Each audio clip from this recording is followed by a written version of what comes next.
So, should we talk about the Black history lesson that we have to give the people at BET, which stands for Black Entertainment Television, except it's a website now, too? Have you seen this, Brian? The list of the 15 best Black pro wrestlers. I've heard there was something going around. I have not seen it. Is that what it is? It's the 15 best? Well, see, that was the thing. It went around on Twitter yesterday, and I was seeing it, and I looked at it, I said, oh, what the and then I said, but because I didn't see the actual article itself. I saw the people talking about the list, right? And I said, well, maybe it's the 15 best, since 2005 or whatever the fuck. But I go to the article on BET.com and it says, from The Rock to Bianca Belair, the 15 greatest Black wrestlers ever. And ever, as we know, is a very long time. But now they have, and it says explore WWE, AEW, and wrestling history.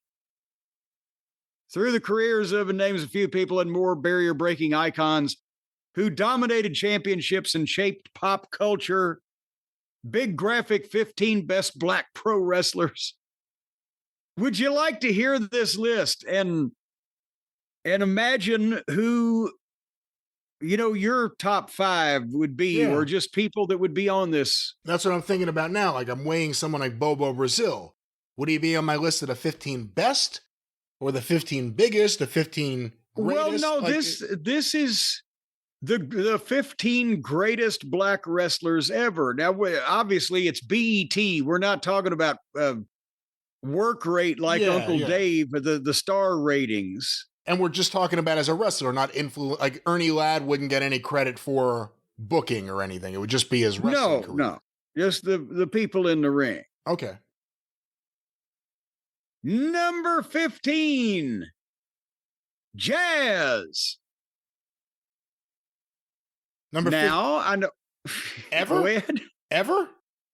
Well, that's what the headline says. 15 greatest Black wrestlers ever. And nothing personal. Jazz is a friend of mine.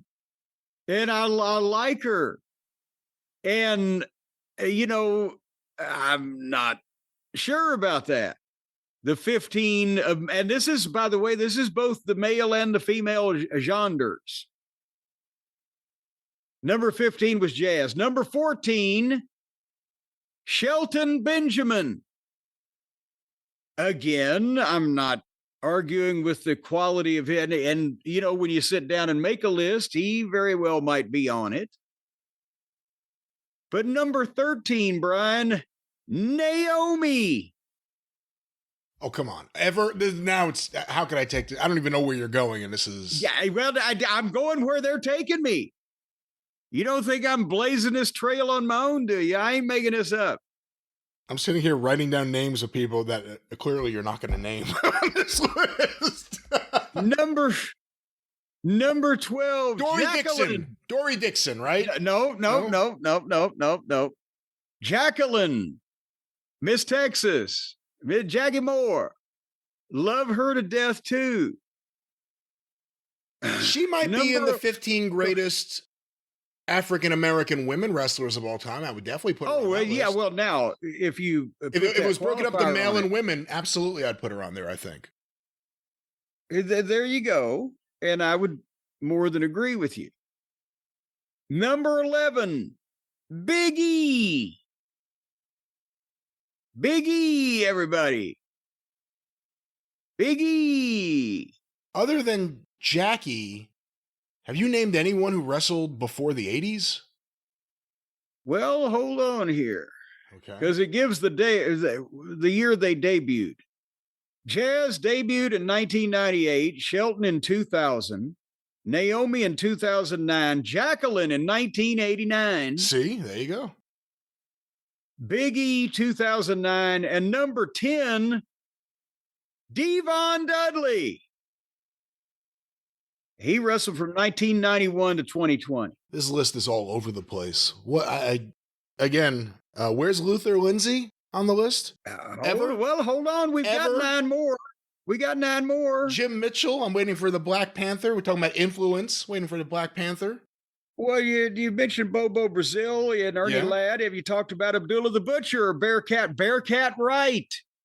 Yeah. Was there a time in 1960, 1-2, Chicago, etc., with Bearcat Wright drawing 25, 30,000 people?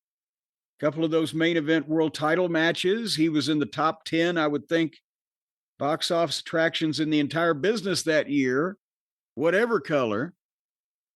But number 9, Bianca Belair.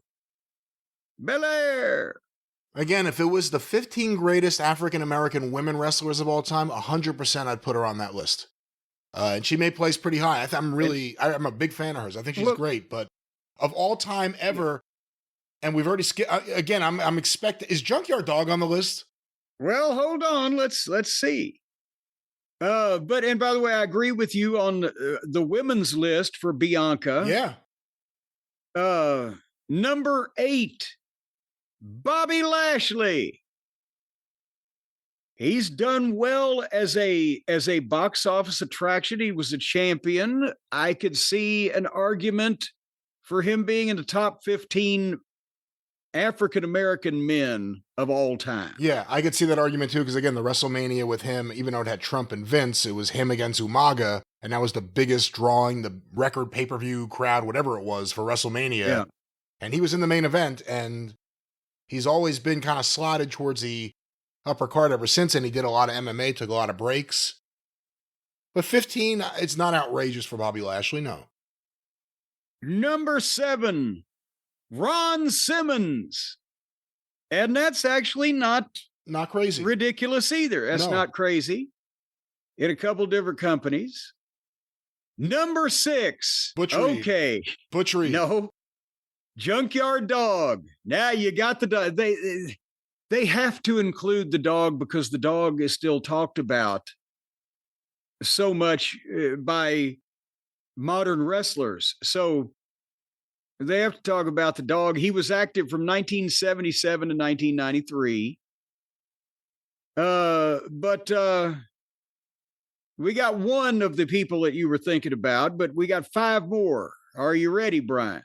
No. Number 5, Mercedes Moon. Oh, come on.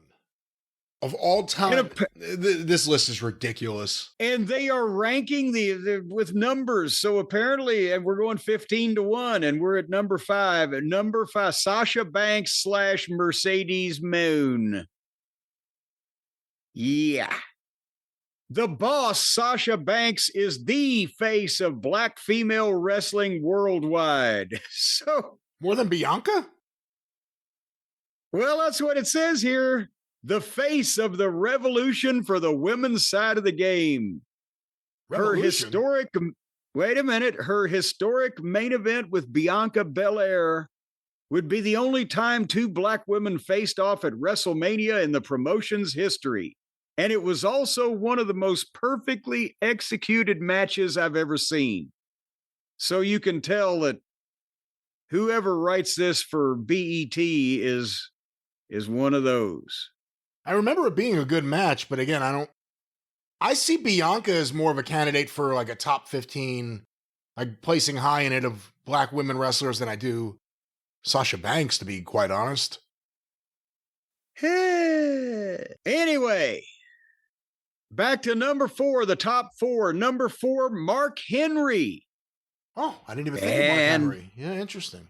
I got to be honest with you, in terms of longevity and being used in a top spot for much of that, despite his rocky start that we've talked about. Again, if you made a list, I mean, this could be debated, but it's not out of place. But number 3, Kofi Kingston. Oh, come on. Of all time, get out of here. This is ridiculous. That's ridiculous. Yeah. Okay, and then we go to the top 2, baby. Number 2, The Rock.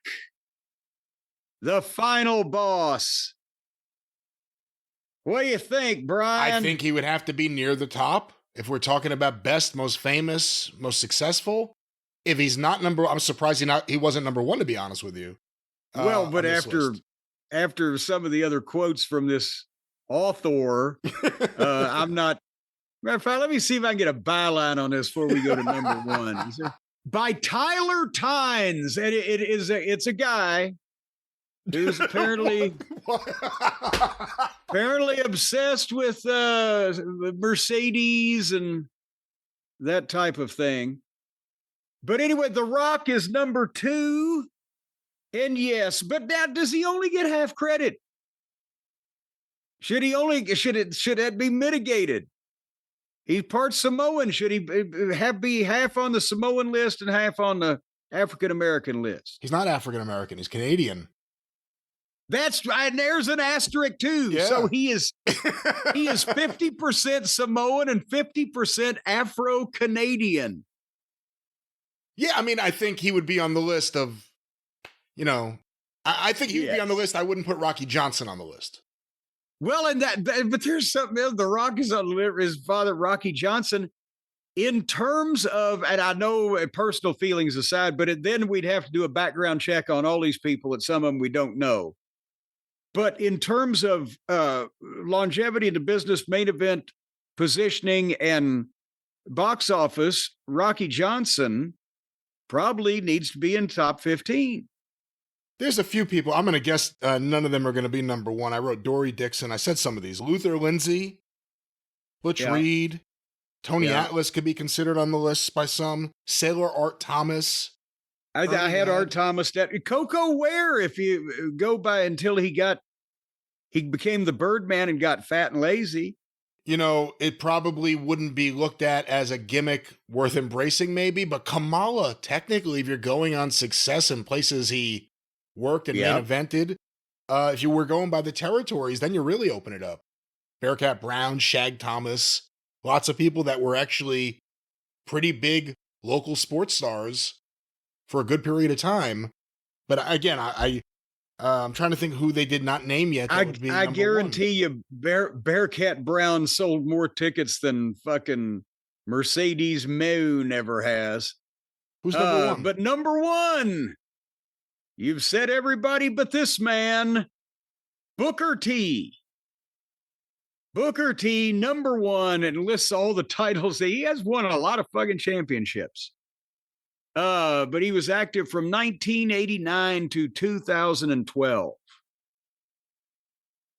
So he kind of spanned two of those generations there. But I would definitely put Booker T in the top 15. His inclusion there, I wouldn't make him number one, but I do think he's deserving clearly of being in the top 15. A few of the names there, Ron Simmons, there were JYD, obviously, but you can't say it's ever when clearly there's a starting point to the history they used because it ignored.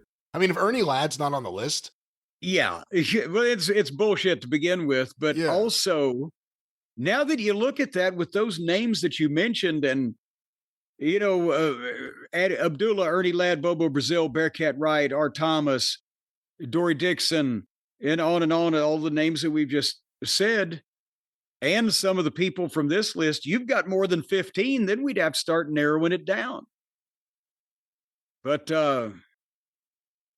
anyway, BET needs the Black History lesson, or maybe just Tyler Tynes. Maybe he's just 25 years old and he doesn't know shit from apple butter yet. You know what? The other thing is, beyond some of the work of John Cosper, who documented the life and career of Jim Mitchell, the Black Panther, there aren't too many books, I mean, at least that I know of, and I have a lot of wrestling books, about the real history of wrestling for Black wrestlers.